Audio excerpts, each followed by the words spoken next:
അറഞ്ചം പൊറഞ്ചം കേരളത്തിൽ current cut നടത്തിയിട്ട് വൈദ്യുതി മന്ത്രിയുടെ ഒരു വിദഗ്ധ ഉപദേശം വന്നിട്ടുണ്ട്.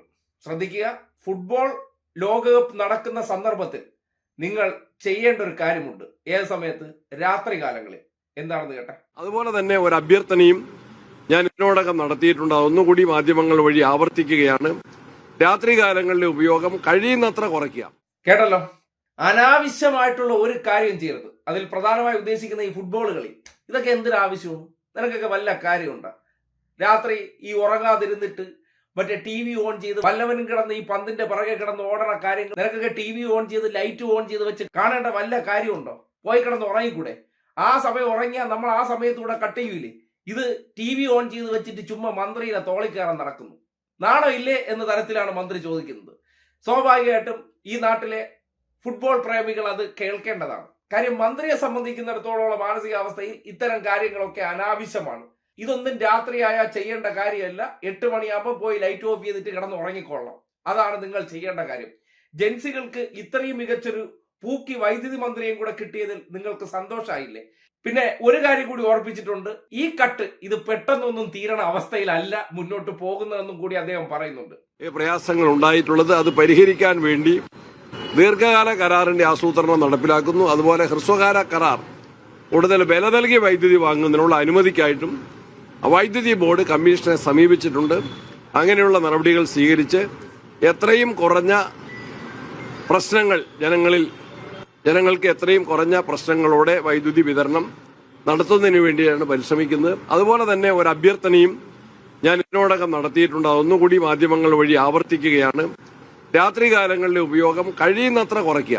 അത്യാവശ്യങ്ങൾക്കെല്ലാം വൈദ്യുതി വേണം, എന്നാൽ അനാവശ്യമായ നമ്മളുടെ അലങ്കാര ലൈറ്റുകൾ ഒഴിവാക്കുക. ഇന്നലെ ഒരു കേന്ദ്ര സംഘം തലസ്ഥാനത്ത് വന്നിരുന്നു. അത് പരിസ്ഥിതിയുമായി ബന്ധപ്പെട്ട കാര്യങ്ങൾ ചർച്ച ചെയ്യുന്നതിനാണ്. പക്ഷെ അവർ സംസ്ഥാന മധ്യേ പറഞ്ഞൊരു കാര്യം, കേന്ദ്ര ഗവൺമെന്റ് ഇപ്പോൾ സംസ്ഥാനങ്ങൾക്കെല്ലാം നിർദ്ദേശം നൽകിയിട്ടുണ്ട്. ഈ പ്രതിസന്ധി എല്ലാ സംസ്ഥാനങ്ങളും നേരിടുന്നതാണ്. അത് പരിഹരിക്കുന്നതിനെക്കുറിച്ച് സംസ്ഥാനങ്ങൾക്ക് നിർദ്ദേശം നൽകിക്കൊണ്ടിരിക്കുന്നു. അതിന്റെ ഭാഗമായിട്ടും അല്ലാതെയും ഗവൺമെന്റ് പറഞ്ഞിരിക്കുന്നത് നമ്മൾ എയർ കണ്ടീഷൻ ഇടുമ്പോൾ അത് 27 ഡിഗ്രി സെൽഷ്യസിൽ താഴരുത് എന്ന് പറഞ്ഞിരിക്കുകയാണ്. ഞാൻ ഇന്നലെ അഭ്യർത്ഥിച്ചു 25 ഡിഗ്രി ആയിട്ടെങ്കിലും നമ്മുടെ AC ഫിറ്റ് ചെയ്യണം. 2 ഇസ്തിരിപ്പെട്ടി ഉൾപ്പെടെയുള്ളത് രാത്രി കാലങ്ങളിൽ ഉപയോഗം കുറയ്ക്കണം. എന്നോട് മുൻ വൈദ്യുതി മന്ത്രി നമ്മുടെ AK ബാലൻ തന്നെ ഒരു ട്രെയിൻ യാത്രയിൽ എന്നോട് നേരിട്ട് പറഞ്ഞു, ഇങ്ങനെ ഒരു അഭ്യർത്ഥന നടത്തണം. രാത്രി കാലങ്ങളിലെ ഉപയോഗം, അനാവശ്യമായ ആഡംബര വിളക്കുകൾ ഒഴിവാക്കണം. അതുപോലെ തന്നെ ഫാനും ലൈറ്റുകളുമെല്ലാം കുറഞ്ഞ വൈദ്യുതി ഉപയോഗത്തിന് ക്രമീകരിക്കാനുള്ള സംവിധാനത്തിലേക്ക് കടക്കണം. എല്ലാവരോടും ഞാൻ അഭ്യർത്ഥിക്കുകയാണ്. ജനങ്ങളുടെ പ്രയാസം മനസ്സിലാക്കുന്നു. എന്നോട് സഹകരിക്കാൻ എല്ലാവരോടും വളരെ വിനയത്തോടെ അഭ്യർത്ഥിക്കുകയാണ്. മിനിസ്റ്ററുടെ പ്രധാന ആരോപണം കഴിഞ്ഞ 10 വർഷം ഇത്തരം പല വെല്ലുവിളികളുണ്ടായിട്ടും പവർ കട്ടില്ലാതെ കൊണ്ടുപോകാൻ പറ്റി എന്നുള്ളതാണ് അവർ പറയുന്നത്. പക്ഷെ ഇത്തവണ അത് പറ്റുന്നില്ല എന്നുള്ളതിന്റെ സാഹചര്യം എന്താണെന്നുള്ളതാണ്. അപ്പൊ AK ബാലൻ എന്നോട് ഉപദേശിച്ച് തന്നെ കഴിഞ്ഞ പ്രാവശ്യം ഈ പ്രശ്നം ഉണ്ടായിരുന്നുള്ളതിന്റെ പശ്ചാത്തലത്തിലല്ലേ ഞാൻ നിയമസഭയിൽ കൃത്യമായി റൂൾ 300 അനുസരിച്ച് ഒരു സ്റ്റേറ്റ്മെന്റ് കൊടുത്തിരുന്നു. ആ സ്റ്റേറ്റ്മെന്റിൽ കൃത്യമായിട്ട് ഏപ്രിൽ മാസത്തിൽ UDF ഗവൺമെന്റ് അധികാരത്തിൽ വരുന്നതിന് മുമ്പ് LDFന്റെ സമയത്ത് വൈദ്യുതി നിയന്ത്രണം ഏർപ്പെടുത്തിയ ദിവസങ്ങൾ ഞാൻ എടുത്തു പറഞ്ഞിട്ടുണ്ട്. ഏപ്രിൽ അവസാനത്തിൽ ആ ഗവൺമെന്റ് നിർബന്ധിതമായിരുന്നു.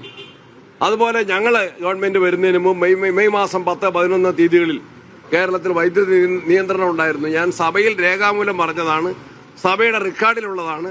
അന്നത്തെ മുഖ്യമന്ത്രി ഇന്നത്തെ പ്രതിപക്ഷ നേതാവും ഉൾപ്പെടെയുള്ള ആളുകൾ കേട്ടതാണ്. അവരാരും അതിന് മറുപടി പറഞ്ഞിട്ടില്ല. ഏപ്രിൽ മാസത്തിലും മെയ് മാസത്തിന്റെ ആദ്യ പകുതിയിലും വൈദ്യുതി നിയന്ത്രണം ഉണ്ടായിരുന്നു. ഇന്നിപ്പോൾ പ്രത്യേക സാഹചര്യമാണ്. ഇത് ആരും പുതുതായിട്ടുണ്ടാക്കിയതല്ല. ആര്യാടൻ ഉണ്ടാക്കിയ എഗ്രിമെന്റ് നടപ്പിലാക്കിയിരുന്നെങ്കിൽ ഈ പ്രതിസന്ധി ഇത്ര രൂക്ഷമാകുമായിരുന്നില്ല. രാഷ്ട്രീയം പറയുകയാണെങ്കിൽ അതാണ് എന്റെ മറുപടി. അത് നമുക്ക് കൂടുതലായിട്ടുള്ള പ്രയാസം വരുന്നതുകൊണ്ടാണ് കൂടുതലായിട്ടുള്ള നിയന്ത്രണങ്ങൾ വരേണ്ടി വരും. അതൊരു പ്രധാനപ്പെട്ട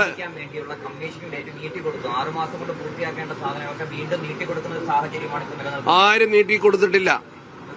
പ്രധാനപ്പെട്ട ഒരു ചോദ്യമാണ്. കേരളത്തിൽ സോളാർ പവർ ഉണ്ട്, പക്ഷെ അത് രാത്രി കാലങ്ങളിൽ ഉപയോഗിക്കാൻ, അത് പ്രിസർവ് ചെയ്യാൻ നമുക്ക് ബാറ്ററി സ്റ്റോറേജ് സംവിധാനമില്ല. പകൽ സമയത്താണ്.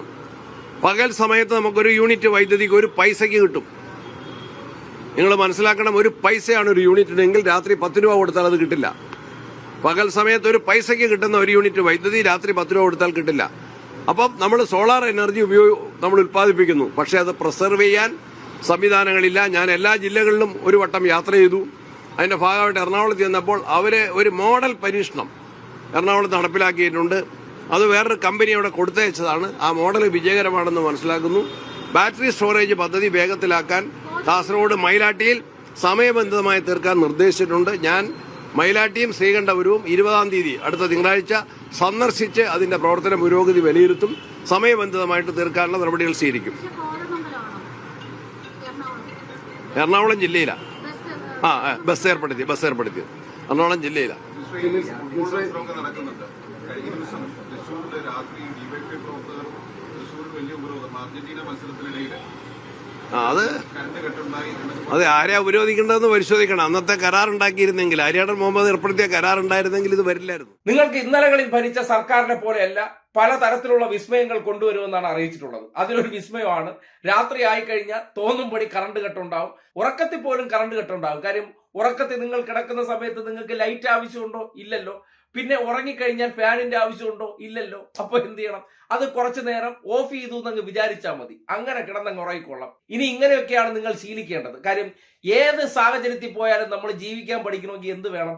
അതിന് പ്രത്യേക പരിശീലനം വേണം. ആ പരിശീലനമാണ് ഇപ്പോ പുതിയ സർക്കാർ അധികാരത്തിൽ വന്നതിന് ശേഷം കഴിഞ്ഞ 10 വർഷം നമ്മൾ അനുഭവിക്കുകയോ കേൾക്കുകയോ കാണുകയോ ചെയ്യാത്ത ഒരു പുതിയ അവസ്ഥ വരികയാണ്. കാര്യം ഇവിടെ നിന്ന് ഒരുപാട് പേര് വിദേശത്തേക്ക് പോവുകയാണ്. വിദേശത്ത് പോയി കഴിഞ്ഞാൽ ജീവിക്കേണ്ടതിന്റെ ഒരു ട്രെയിനിങ് കൂടിയായിട്ടാണ് മന്ത്രി ഈ പുതിയ പദ്ധതി ഇൻട്രൊഡ്യൂസ് ചെയ്തിരിക്കുന്നത്. അതുകൊണ്ട് രാത്രിയായ ഫുട്ബോൾ മത്സരം കാണാനെന്ന് പറഞ്ഞ് TV വയ്ക്കരുത്, അനാവശ്യമാണ്. എന്തിനാണ് വൈദ്യുതി അങ്ങനെ ഇല്ലാതാക്കുന്നത്?